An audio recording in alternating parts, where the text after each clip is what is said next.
Voici une rivière.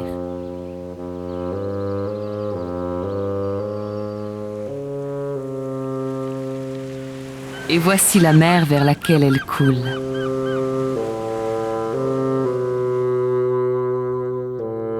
Voici une femelle de saumon atlantique qui dépose ses œufs dans le lit de la rivière. Et voici ce qu'est devenu un de ses œufs quelques années plus tard. C'est un saumono, un smolt, qui partira bientôt vers la mer pour y devenir adulte.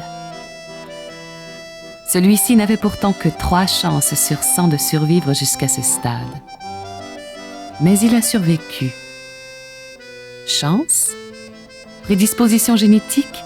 Choix de vie approprié? Un peu des 3 sans doute. Au cours des prochaines minutes, nous accompagnerons les jeunes saumons durant cette période méconnue de leur cycle de vie qui se déroule dans l'eau douce des rivières. Depuis la déposition des œufs dans le nid jusqu'à l'atteinte du stade de saumono, nous découvrirons les dangers qui guettent les jeunes saumons et les stratégies qu'ils adoptent afin d'améliorer leurs chances de survie. Nous verrons comment, pendant ce séjour de 2 ou 3 ans en eau douce, ils se préparent afin d'effectuer la migration qui les mènera vers l'eau salée, qui les mènera jusqu'à la mer.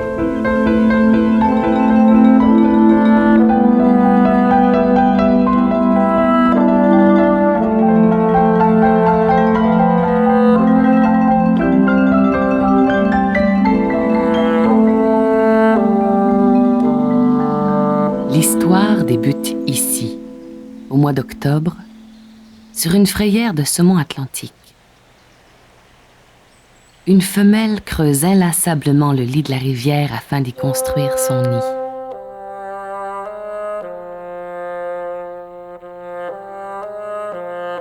Elle ne soulève pas directement les pierres à l'aide de sa nageoire. Elle ondule plutôt le corps rapidement afin de créer des courants capables de les déplacer. Ce travail est long, et une femelle mettra souvent près d'une journée entière à creuser son nid.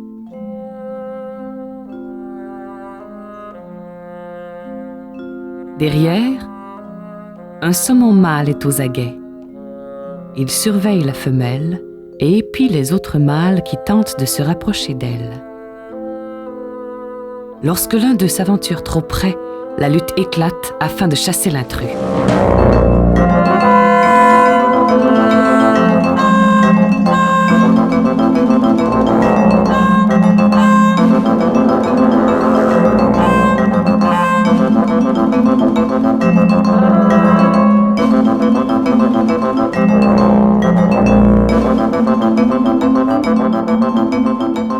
Au moment où la femelle dépose ses œufs, une véritable frénésie s'empare des mâles qui se bousculent pour déposer leur laitance.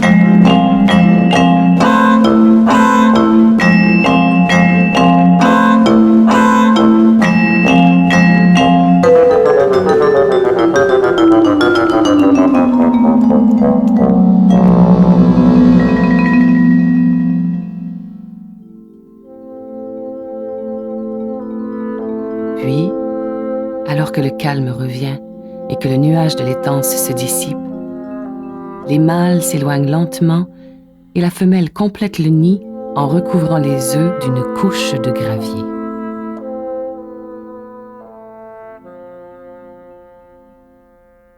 Le nid vient à peine d'être terminé que déjà, le sort des œufs est en partie fixé. En effet, plusieurs d'entre eux ne survivront pas à la longue période d'incubation qui se prolongera tout l'hiver pour ne finir qu'au début de l'été suivant. L'incubation est longue, car les œufs se développent lentement dans l'eau froide des rivières en hiver. Les chances de survie des œufs jusqu'à l'émergence sont très variables et dépendent en bonne partie de la qualité de la frayère et des conditions climatiques. S'il y a trop de sable et de limon, l'eau circulera difficilement entre les pierres du nid. Ceci aura alors pour effet de diminuer l'apport en oxygène et de réduire le taux de survie des œufs.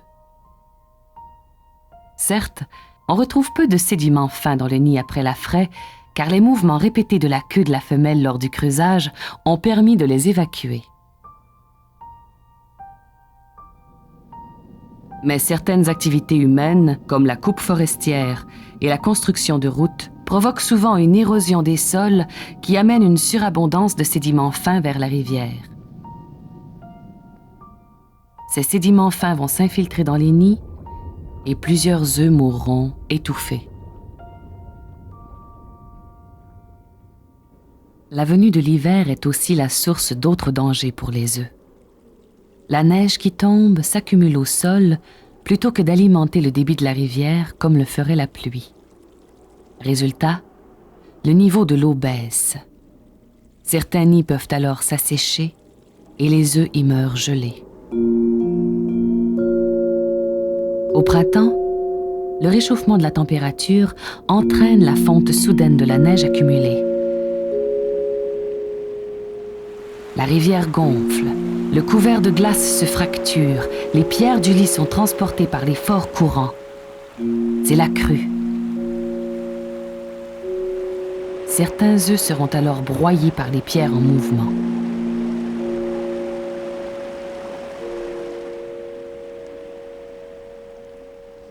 Plusieurs œufs réussiront pourtant à éclore. L'éclosion se produira vers la mi-mai, mais les jeunes saumons, maintenant appelés alevins, resteront enfouis dans le gravier pendant encore 4 à 6 semaines. Au cours de cette période, ils puiseront leur énergie de cette large vésicule qu'ils possèdent sous l'abdomen, le sac vitellin.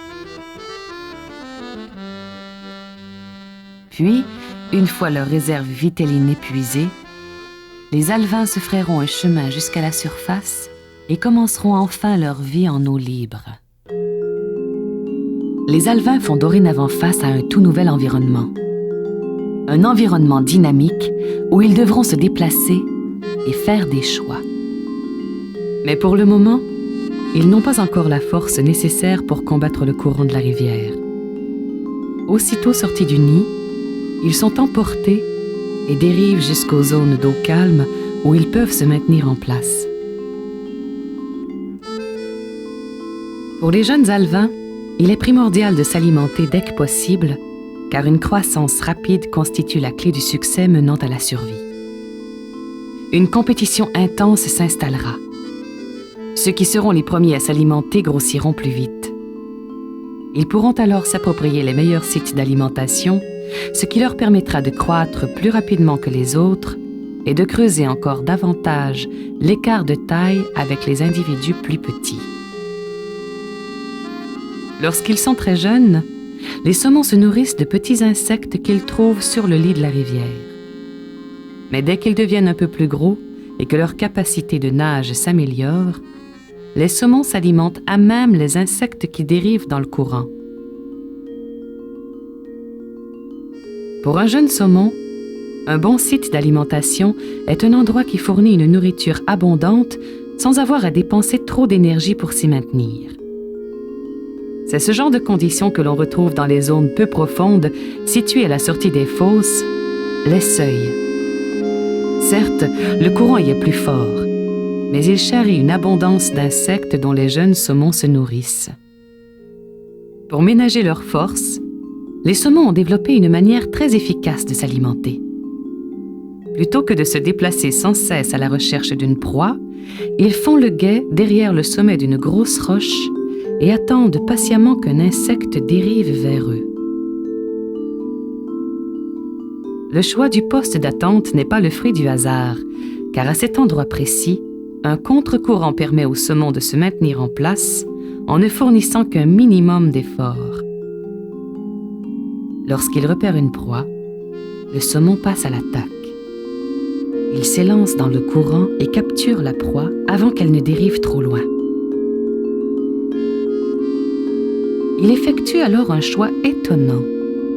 Plutôt que de se réinstaller au sommet de la roche la plus proche, il remonte le courant afin de retourner à sa roche d'origine. Ce comportement est typique des jeunes saumons qui démontrent une fidélité surprenante pour la roche qui leur sert de lieu d'alimentation. Ainsi, et il n'est pas rare de retrouver un individu au même endroit pendant plusieurs jours. Si les saumons demeurent fidèles à leur roche, c'est qu'elles constituent un territoire de chasse privilégié sur lequel ils doivent préserver leur dominance afin d'assurer leur alimentation et leur croissance. Lors de leur séjour en rivière, les jeunes saumons font face à un danger majeur: les prédateurs. Près des rives, l'eau est souvent peu profonde. Les jeunes saumons sont donc très exposés aux prédateurs et certains, comme le grand harle, peuvent y faire des ravages.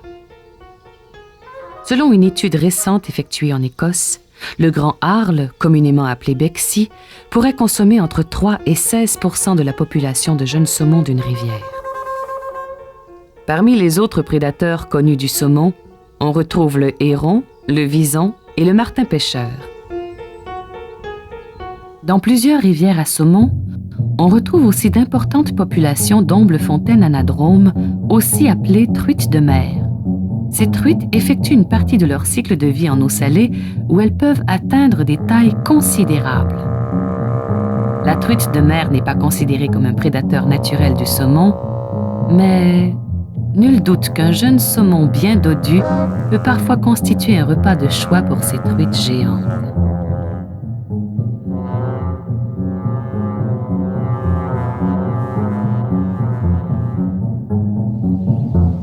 Durant l'été, les jeunes saumons réussissent souvent à esquiver l'attaque des prédateurs grâce à leur vivacité. Mais à l'automne, lorsque la température de l'eau se refroidit, les saumons doivent s'adapter à une nouvelle réalité qui les rend beaucoup plus vulnérables. Ces images inédites, prises alors que la température de l'eau n'était que de 2 degrés Celsius, montrent que les jeunes saumons deviennent très amorphes en eau froide, à un point tel qu'il devient possible de les toucher sans qu'ils ne réagissent immédiatement.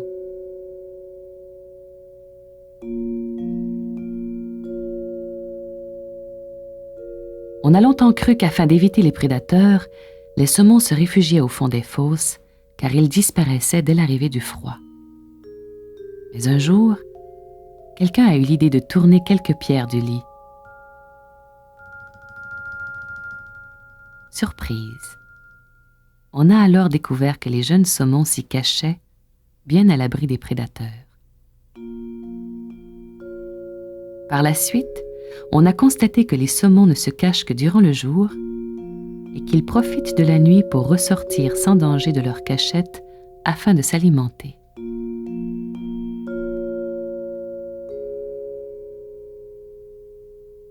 Les apports énergétiques liés à l'alimentation sont cependant très réduits en hiver, car le temps requis pour digérer une proie y est beaucoup plus long qu'en été. Les jeunes saumons doivent donc minimiser leurs dépenses d'énergie et c'est pourquoi, lors de leur sortie nocturne, ils choisissent toujours les secteurs de la rivière où la vitesse du courant est très faible, voire nulle.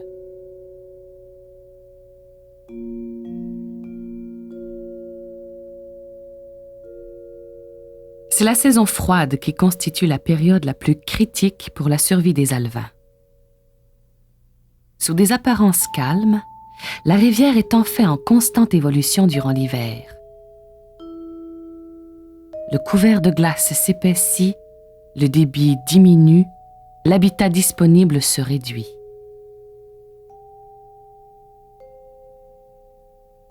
Cette réduction d'habitat est souvent amplifiée par un autre phénomène hivernal d'importance, le frasis. Le frasis se compose de petits cristaux de glace qui se forment dans les eaux vives des rapides et des chutes. À ces endroits, la turbulence empêche la formation du couvert de glace et l'air ambiant entre en contact direct avec l'eau de la rivière. Lors des périodes de grand froid, ce contact amène l'eau à une température inférieure à son point de congélation normal. On dit alors que l'eau est en état de surfusion. Dès lors, une myriade de petits cristaux de glace commence à se former. Ces cristaux étant très collants, ils adhèrent aux pierres et aux troncs d'arbres submergés. Ils forment ainsi parfois un véritable manteau de glace sur le lit de la rivière. Cette accumulation de glace, appelée glace de fond, est très nuisible aux jeunes saumons car elle les empêche d'accéder aux pierres qui leur servent de refuge durant le jour. Le frasis nuit aussi aux activités nocturnes des saumons. Lorsqu'ils ne se collent pas au lit de la rivière, les cristaux forment des agrégats qui sont transportés par le courant. Ils dérivent alors jusque dans les zones de faible vitesse où ils s'accumulent en de larges masses de glace. Ces zones étant celles qu'utilisent normalement les saumons la nuit, ceux-ci doivent donc se déplacer pour trouver un habitat plus propice. Mais ces déplacements peuvent coûter cher, car en hiver, tout effort important signifie généralement la mort d'un jeune saumon. La période hivernale est si difficile qu'on estime que la mortalité des jeunes saumons peut parfois atteindre jusqu'à 80% au cours d'un seul hiver rigoureux. Bien peu survivront donc aux 2 ou 3 hivers qu'ils doivent passer en rivière.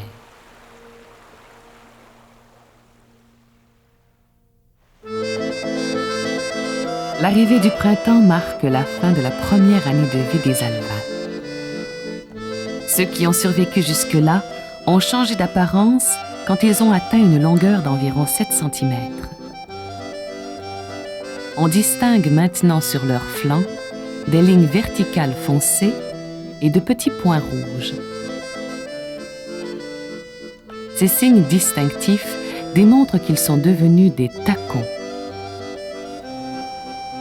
Avec l'été qui revient et la température de l'eau qui se réchauffe, l'alimentation redevient la préoccupation principale des tacons.